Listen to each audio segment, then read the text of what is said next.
আজকের ভিডিও শুরুতেই আপনাদের কাছে ক্ষমা চেয়ে নিচ্ছি। তার কারণ আজকে আমি যে মেডিসিন নিয়ে আলোচনা করতে চলেছি সেই হোমিওপ্যাথিক মেডিসিন হিপাসাল্ভ সম্পর্কে এতদিনেও আমার চ্যানেলে কোনো ভিডিও নেই। কারণ এই হিপাসাল্ভ খুবই প্রয়োজনীয় একটা মেডিসিন, প্রচণ্ড ডিপ অ্যাক্টিং মেডিসিন। অ্যাকিউট এবং ক্রনিক উভয় ক্ষেত্রেই খুব বেশি প্রয়োজন হয় এই মেডিসিনটার। বিশেষ করে এই শীতকালে এই মেডিসিন এমার্জেন্সি হিসাবে ব্যবহার হয়। আমি নিজেই অবাক হয়েছি কেন এতদিনে আমার চ্যানেলে এই হোমিওপ্যাথিক মেডিসিন হিপাসাল্ভ সম্পর্কে ভিডিও দেওয়া হয়নি সেটা ভেবে। যাই হোক, আজকে আমি আলোচনা করব এখন হোমিওপ্যাথিক মেডিসিন হিপাসাল্ভ সম্পর্কে।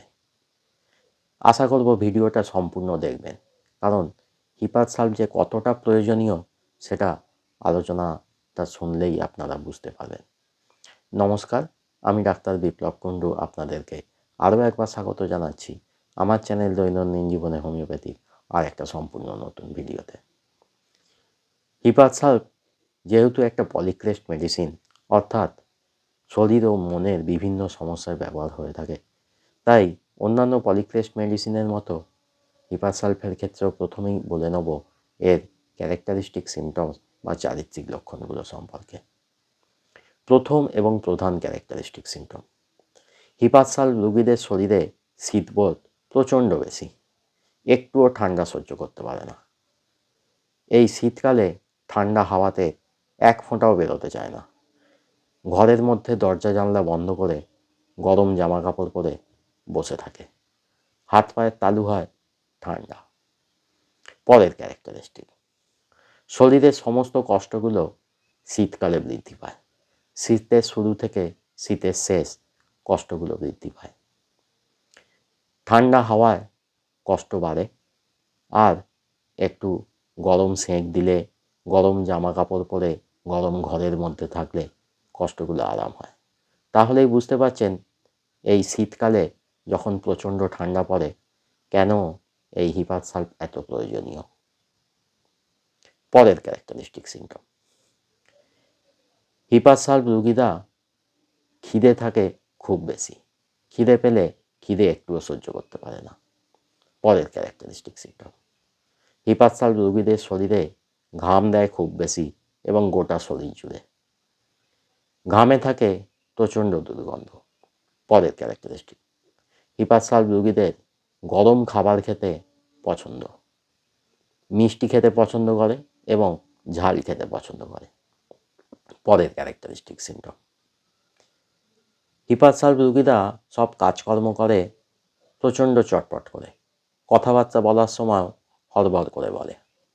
পরের ক্যারেক্টারিস্টিক, এরা প্রচণ্ড রাগী হয়, একটুতেই রেগে যায়, খুব সামান্য কারণেও রেগে গিয়ে জিনিসপত্র ছোঁড়াছুঁড়ি করে, কোনো কিছুতেই হিপাসাল্ভ রোগীরা সন্তুষ্ট হয় না, একটু ঝগড়ুটে প্রকৃতির হয়।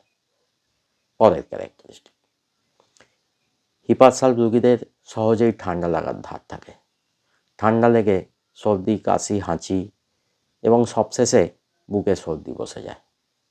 পরের ক্যারেক্টারিস্টিক, যে কোনো ঘা ফোঁড়া বা কেটে ছড়ে গেলে সহজেই পেকে যায়, সেখান থেকে বেরিয়ে আসে প্রচুর পরিমাণে দুর্গন্ধযুক্ত হলুদ রঙের পুঁজ। এবার আলোচনা করব হিপাসাল্ভের কিছু পার্টিকুলার সিমটমস বা বিশেষ লক্ষণ সম্পর্কে। প্রথম, হাঁচি, নাক দিয়ে জল পড়া, নাক বন্ধ হয়ে থাকা, অর্থাৎ রাইনাইটিসের সমস্যা। এই শীতকালে এই রাইনাইটিসের সমস্যার প্রধান মেডিসিন হিপাসাল্ভ।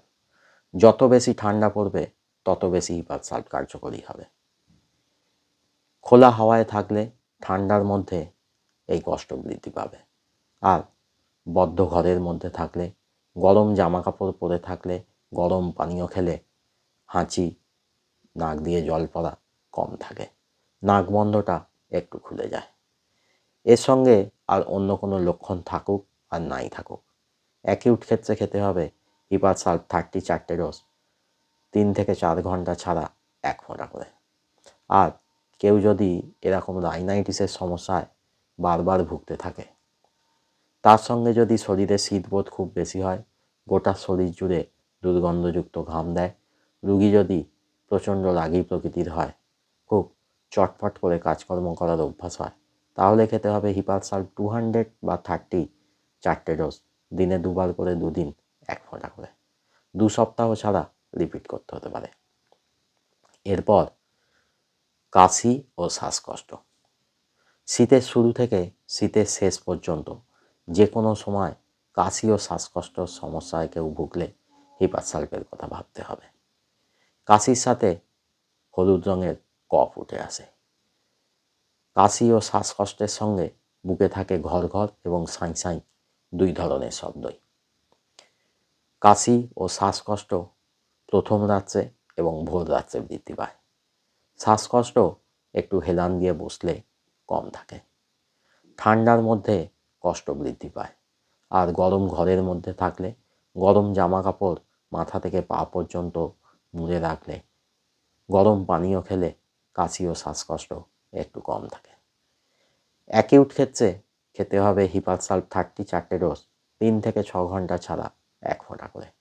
আর এই রকম সমস্যায় কেউ যদি প্রায়শই ভুগতে থাকে, অর্থাৎ ক্রনিক ব্রঙ্কাইটিসের মতো সমস্যায়, সঙ্গে যদি রুগীর শরীরে খুব বেশি শীতবোধ হয়, রুগীর যদি গোটা শরীর জুড়ে দুর্গন্ধযুক্ত ঘাম দেয়, রুগী যদি রাগী প্রকৃতির হয়, রুগীর খিদে যদি খুব বেশি থাকে, গরম খাবার খেতে যদি খুব পছন্দ করে, মিষ্টি ও ঝাল খেতে যদি পছন্দ করে, তাহলে খেতে হবে হিপারসাল্ফ 30 বা 200 4টে ডোজ, দিনে 2বার করে 2 দিন 1 ফোঁটা করে, 2 বা 4 সপ্তাহ ছাড়া রিপিট করতে হতে পারে।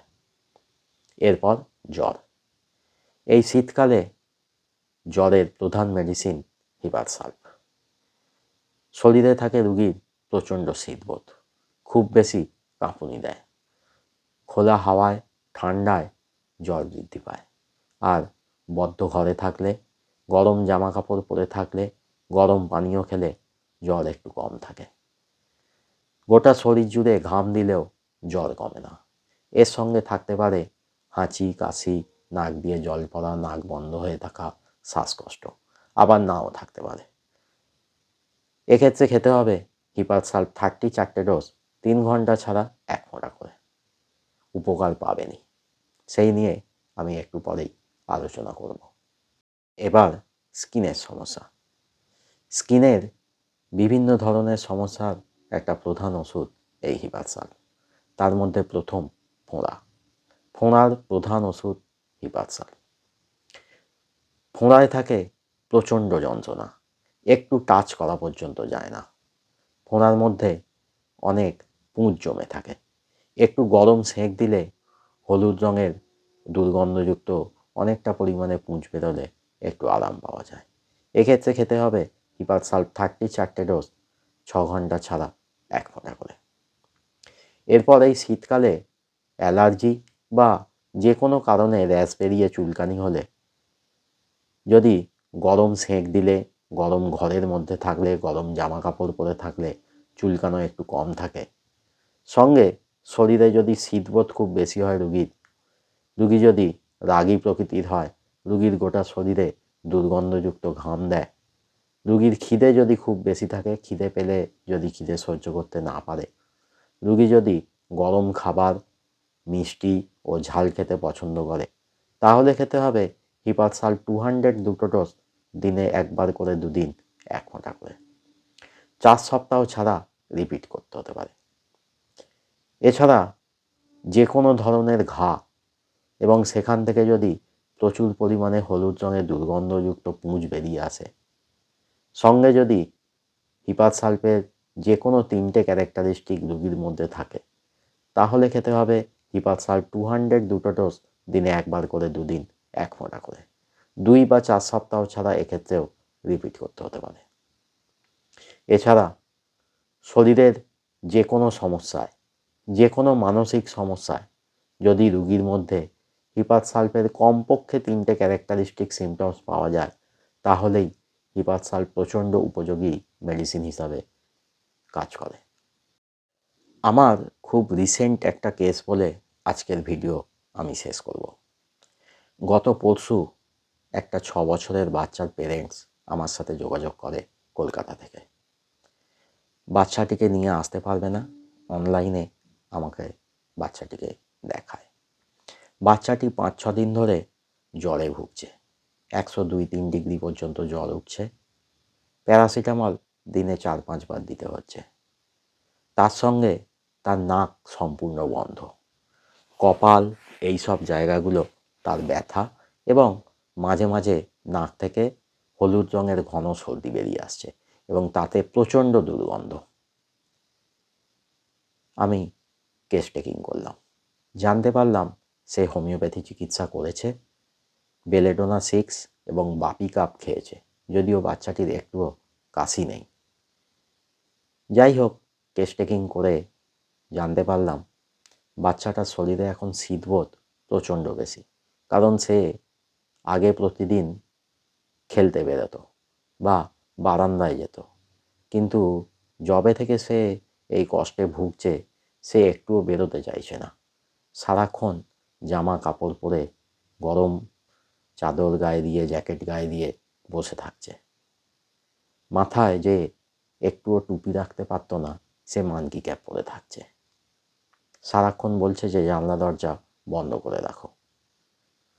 সঙ্গে শরীরে ঘাম দিচ্ছে, কিন্তু প্যারাসিটামল খেয়ে ঘাম দিচ্ছে তো, তাই সিমটমস বোঝা যাচ্ছে না।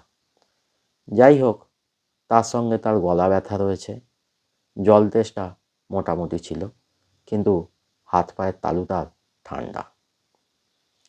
আমি গত পরশুদিন তাকে দিয়েছিলাম হিপারসাল 34 ডোজ 3 ঘন্টা ছাড়া খেতে। গতকাল আমাকে ফোন করে তার পেরেন্টস জানালো যে জ্বরটা তার আর 100-র বেশি ওঠেনি, আর নাকটাও তার একটু খোলা। আগে যেমন নাক দিয়ে একটুও প্রশ্বাস নিতে পারছিল না, হাঁ করে প্রশ্বাস নিচ্ছিল, এখন নাক দিয়ে অল্প অল্প প্রশ্বাস নিতে পারছে।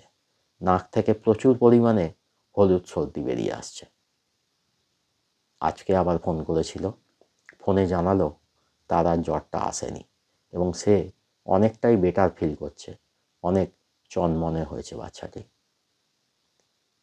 তাহলে বুঝতে পারছেন হিপারসাল্ফ কী করতে পারে, কেন আমি হিপারসাল্ফ দিলাম। এই সময় ঠান্ডাটা প্রচণ্ড পড়েছিল, ঠান্ডা লেগেই তার কষ্টটা শুরু হয়েছিল।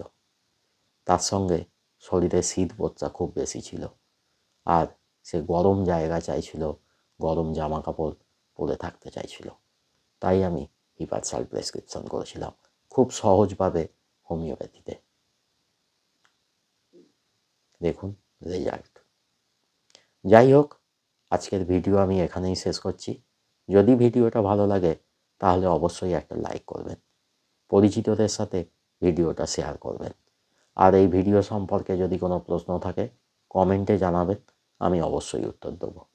আর যারা চ্যানেলে নতুন বা এখনও চ্যানেলটা সাবস্ক্রাইব করেননি, তারা তাড়াতাড়ি চ্যানেলটা সাবস্ক্রাইব করে নিন, আর সাবস্ক্রাইব করার সময় পাশের বেল আইকনটা প্রেস করুন, তাহলেই নতুন ভিডিও এলে আপনারা নোটিফিকেশন পেয়ে যাবেন।